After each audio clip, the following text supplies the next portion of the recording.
On this day in history, February 16th, 1630, Dutch forces led by Hendrick Lonck capture Olinda in what was to become part of Dutch Brazil.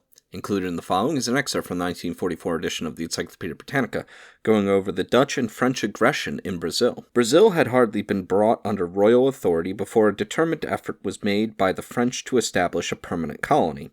The prime mover in this enterprise was a French adventurer and soldier of fortune named Nicolas de Villegagnon, who contrived to enlist the support of Admiral Coligny and even Calvin by the assurance that the future colony would be an asylum for Huguenots and other Protestants. King Henry II lent his sanction, and in 1555 the French took possession of the beautiful harbor of Rio de Janeiro, which the Portuguese had strangely neglected to occupy.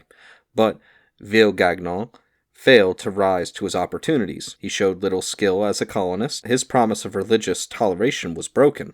Attempts at forceful conversion to Catholicism alienated the support of the Protestants.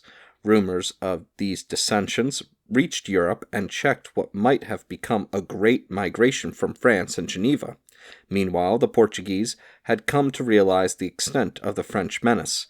A large force under Mem d'Assa, the governor-general, blockaded the entrance to the harbor and forced the French garrison to surrender. To ward off future attacks, Mem d'Assa in 1567 founded the city of Rio de Janeiro.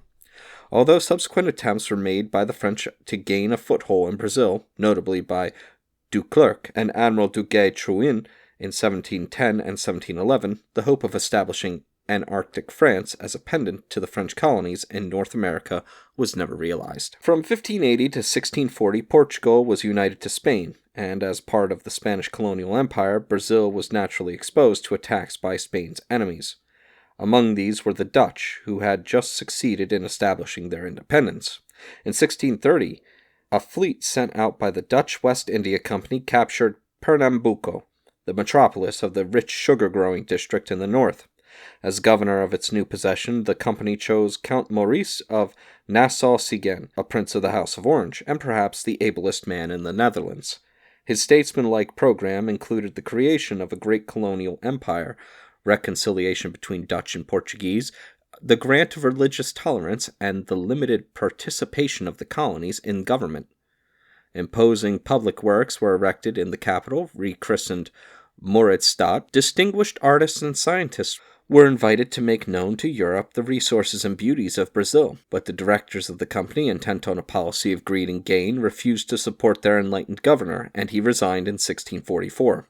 A rebellion launched by a wealthy plantation owner, João Fernandes Vieira, proved beyond the power of Maurice's competent successors to crush, and in 1661 the Dutch renounced all claim to Brazil.